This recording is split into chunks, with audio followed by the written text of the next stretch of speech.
My name is Hannah Mercer. I'm 34 years old. And the strange thing about realizing your family has been using you is that it doesn't arrive like an explosion. No slammed doors. No dramatic music. No single moment where everyone stands up and admits the truth. Sometimes it comes at the end of lunch, between half-empty glasses of iced tea and a dessert menu nobody really wants.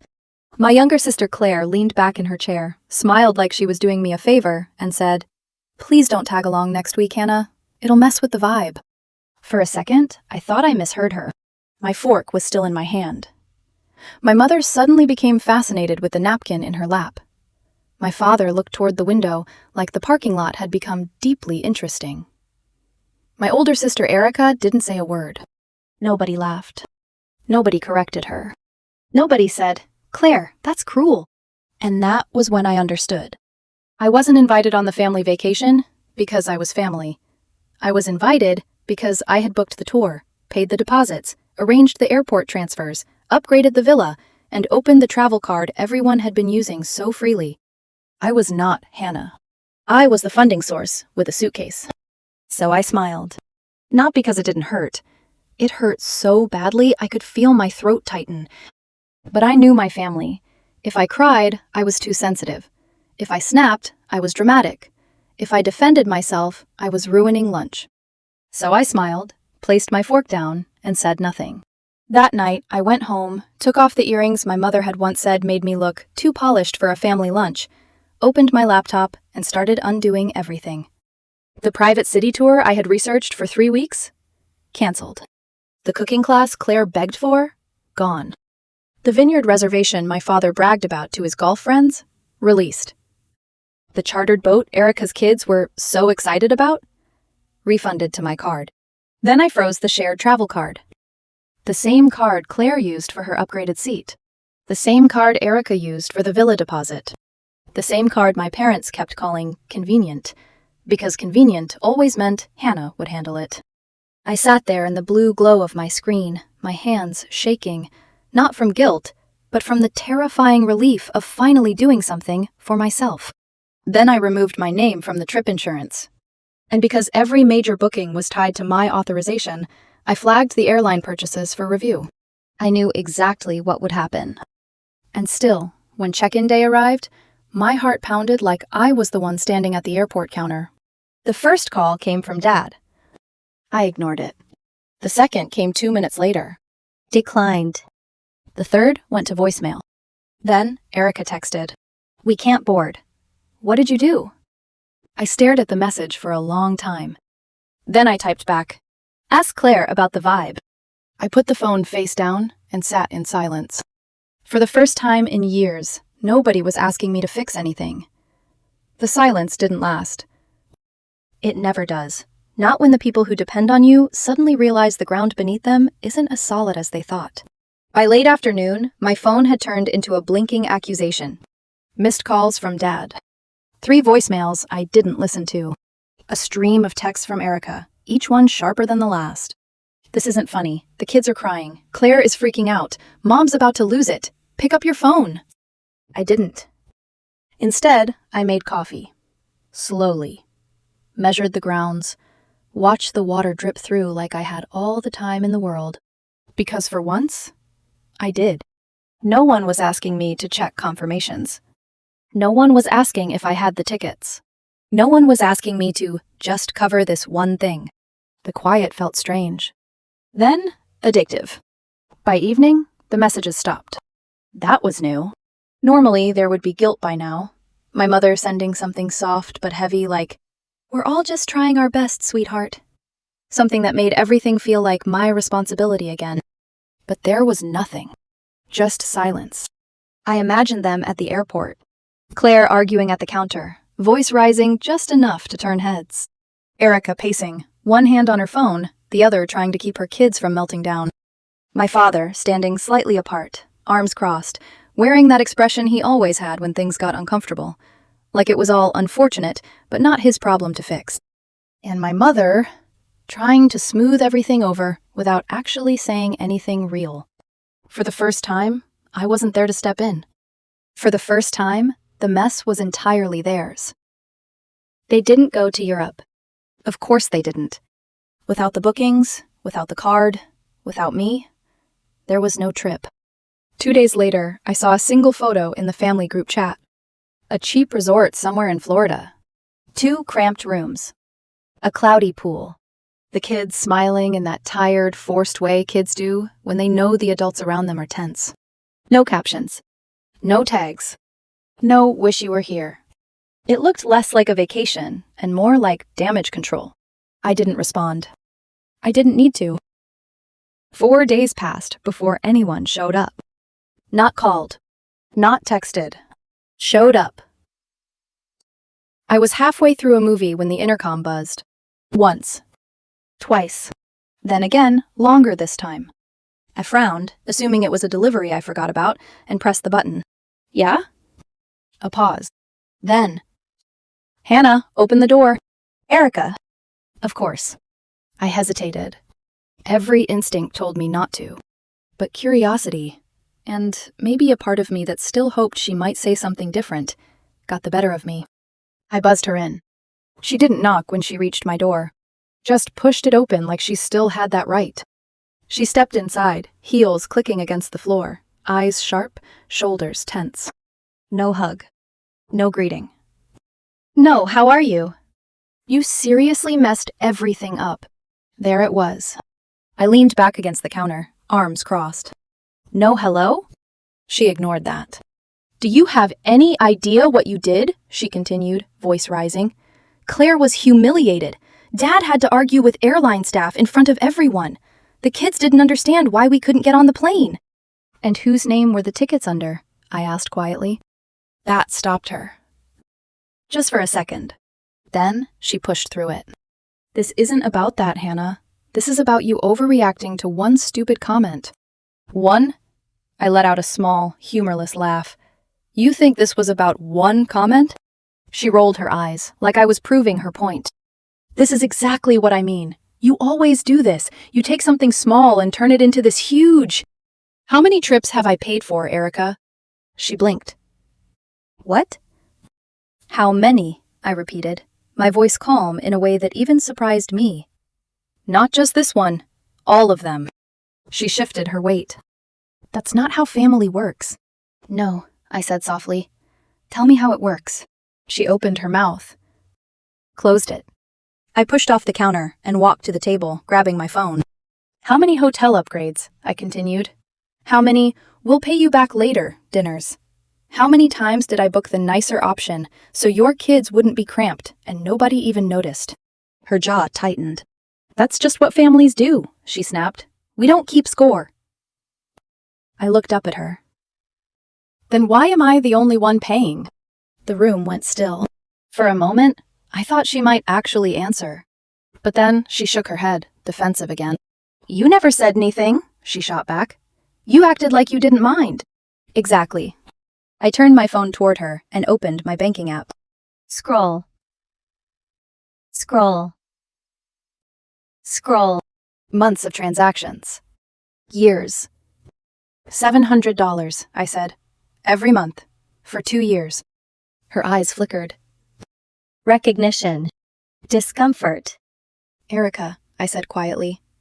When was the last time you paid your own rent without my help? Her face flushed. You're really going to throw that in my face? I didn't answer. I didn't need to. The silence between us did it for me. She looked away first. That was new. I thought, she started, then stopped. I thought you didn't mind. I nodded slowly. I didn't, I said. Not at first. And that was the truth. I hadn't minded helping. I hadn't minded being the reliable one. I hadn't even minded being the one who made things easier. What I minded was being erased. I thought it meant I mattered, I added, softer now. That being the one who showed up, who handled things, meant I was part of it. Erica didn't speak. Her anger was gone now, replaced by something quieter. Uneasy. I'm not angry anymore, I said. That surprised both of us. Because it was true. The anger had burned out somewhere between the cancellations and the silence. What was left felt colder. Clearer. I'm done, I said simply. I'm not the extra anymore.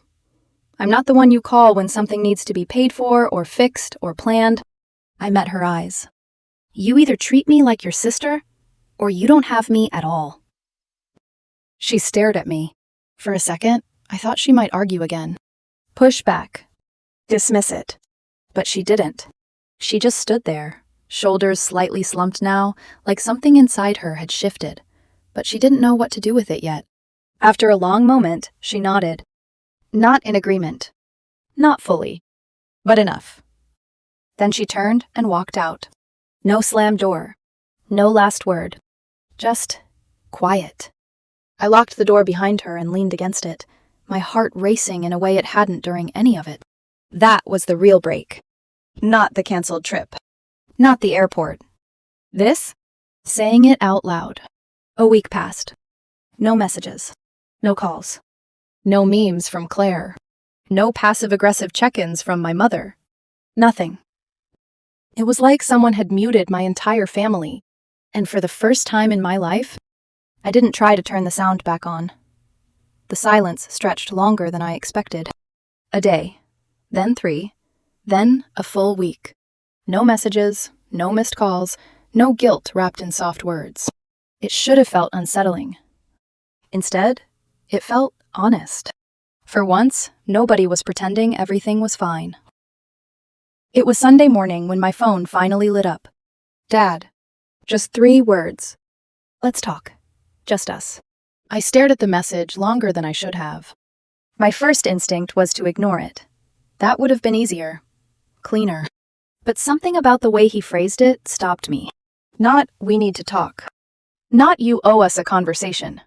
Just, let's talk. So I typed back, come here. He showed up in less than an hour. No warning, no delay. Just a knock on my door, like he used to, years ago, before everything became so distant. When I opened it, he stood there, holding a small folder, dressed in that careful version of casual he always wore when something mattered. Clean sneakers, pressed polo, the watch I bought him 2 Christmases ago, the one he never wore until now. That detail didn't escape me. It meant he was trying. He stepped inside, looked around like he was reacquainting himself with a place he should have known better, and then we moved to the kitchen. Neither of us spoke right away. He sat first. That was new. He usually waited, let everyone else settle, then took control without ever announcing it. But now, he just rested his hands on the table and looked at me.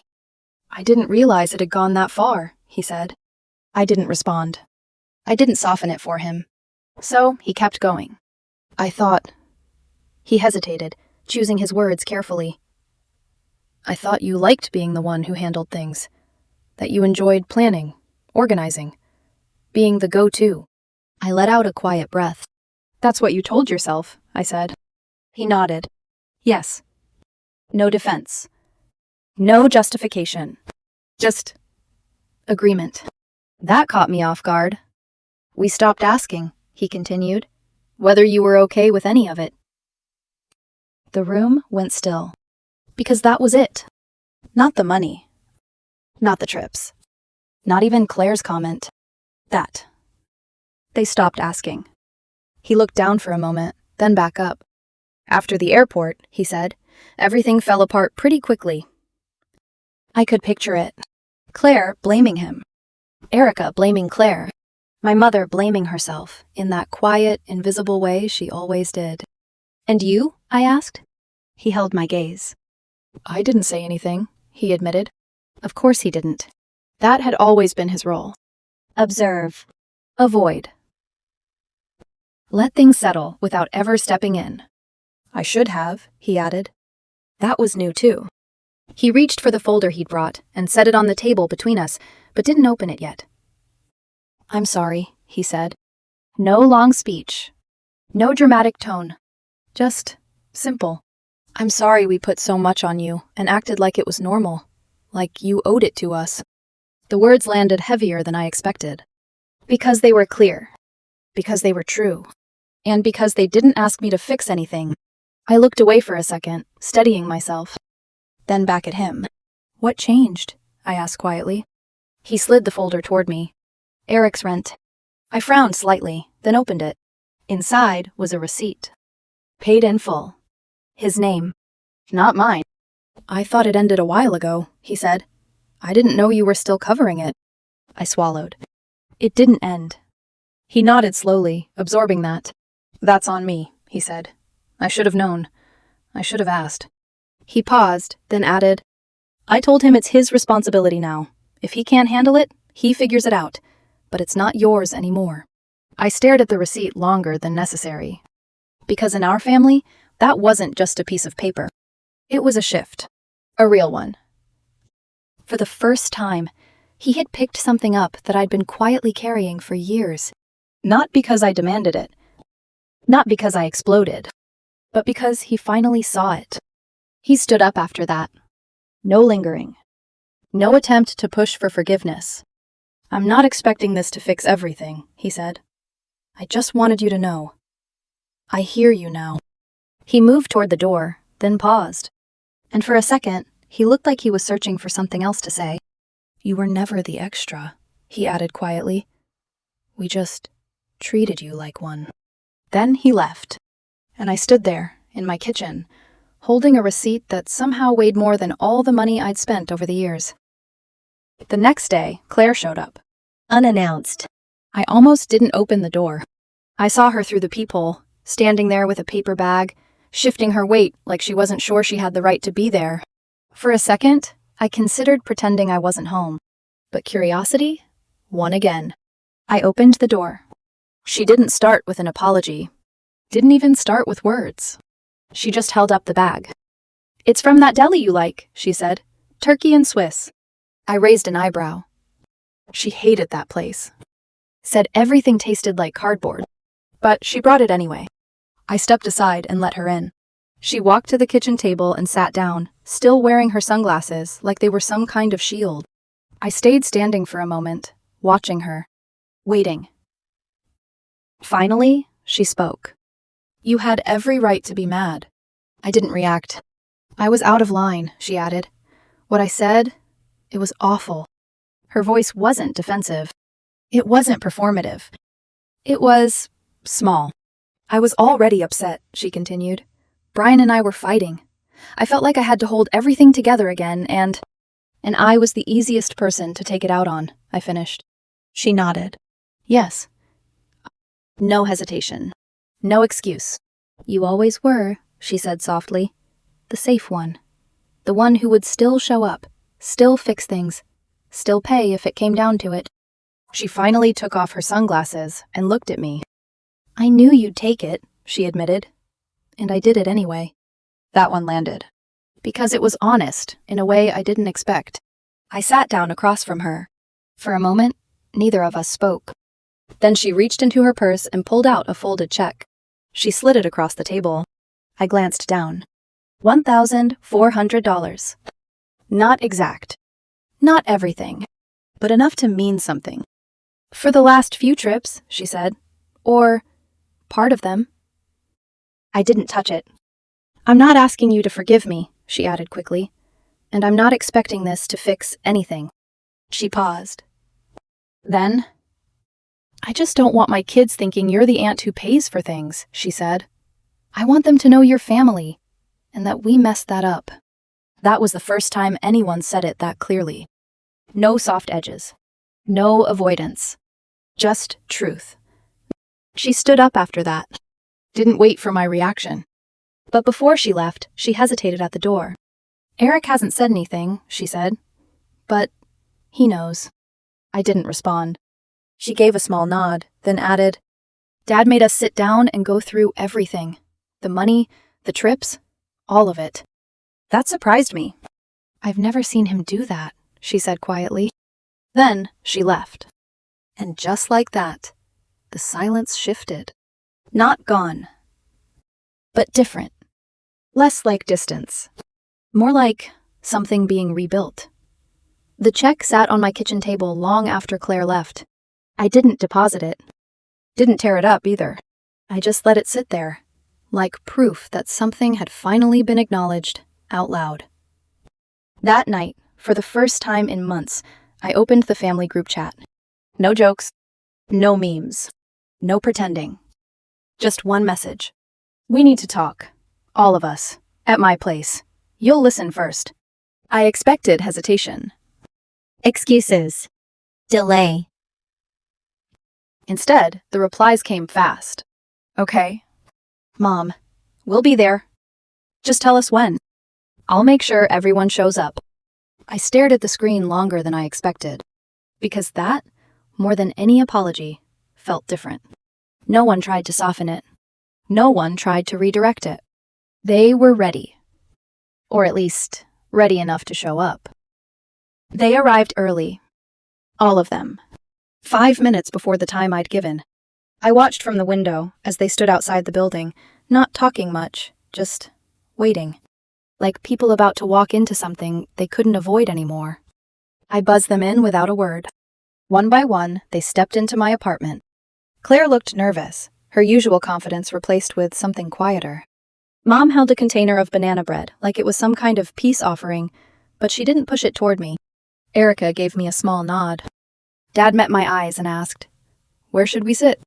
No one tried to make small talk. No one pretended this was casual. I pointed to the living room. They sat. I stayed standing for a second, then joined them. And I didn't ease into it. "I'm not your backup plan," I said. The words came out steady. Clear. "I'm not the one you call when things fall apart. I'm not the one who pays because it's easier. I'm not a resource." I let that settle. "I'm your daughter, your sister, your family, and for years, you treated me like an accessory." No one interrupted. That alone told me something had changed. "I paid for 3 vacations in 2 years," I continued. "I covered rent, flights, deposits, extras nobody noticed. And when I was told not to come on something I built, something I paid for, not one of you said anything." Claire's eyes dropped to the floor. Mom pressed her hands together, holding back tears. Dad didn't look away. Erica spoke first. "You're right." Simple. No defense. "I should have said something at lunch," she added. "I didn't want to deal with it, and I assumed you'd just go along with it like always." I nodded. "You counted on that," I said.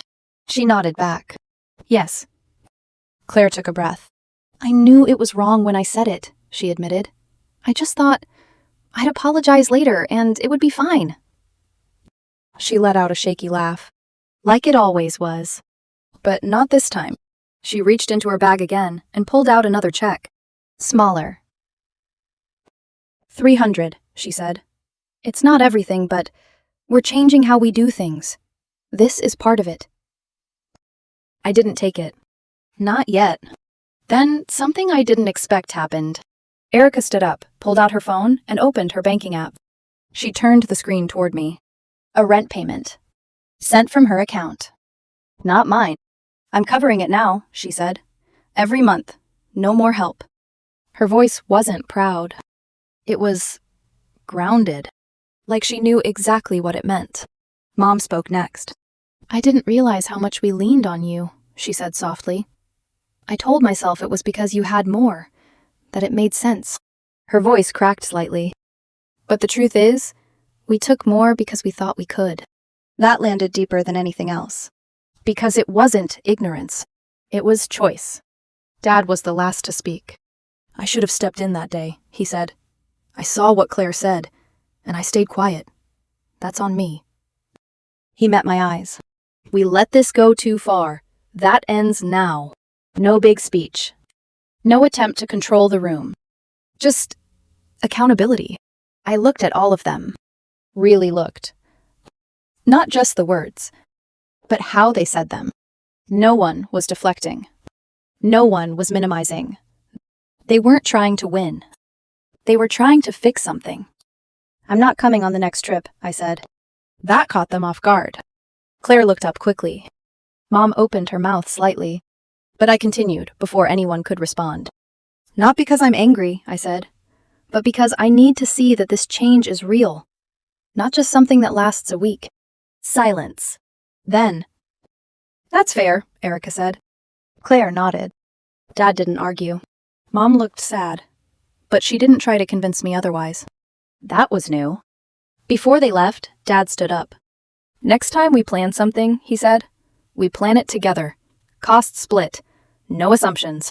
I didn't answer. But I didn't reject it either. That was enough. 3 months passed. Quiet months.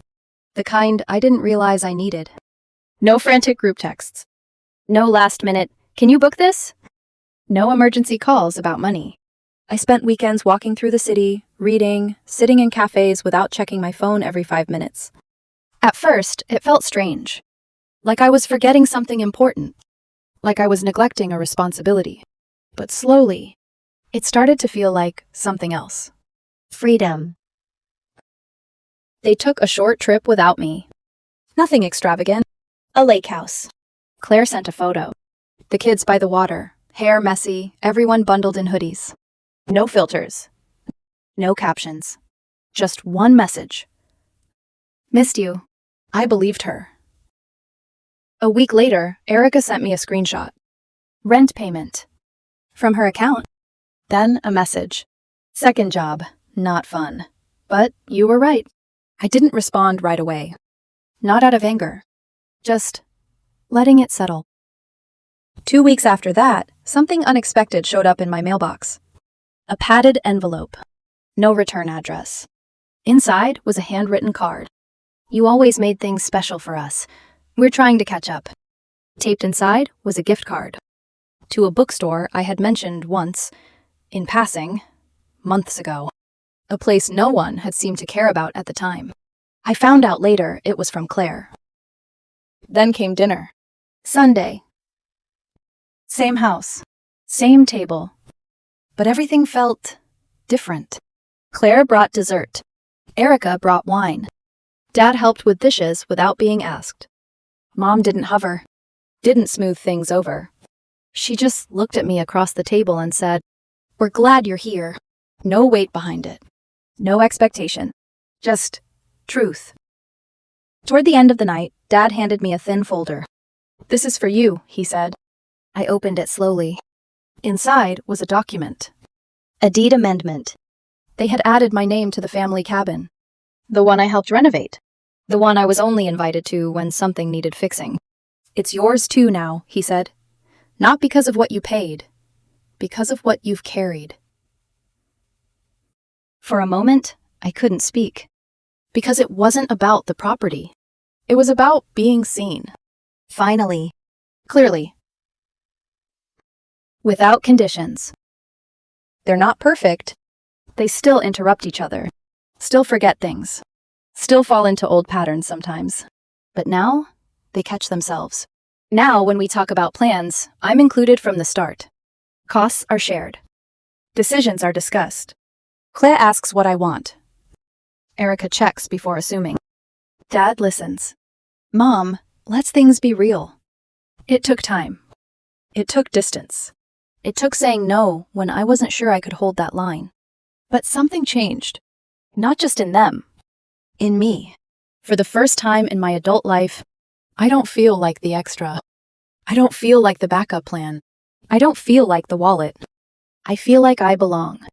And when we sat down again to plan something, really plan it together, Dad looked at me halfway through and asked, "You good with this?"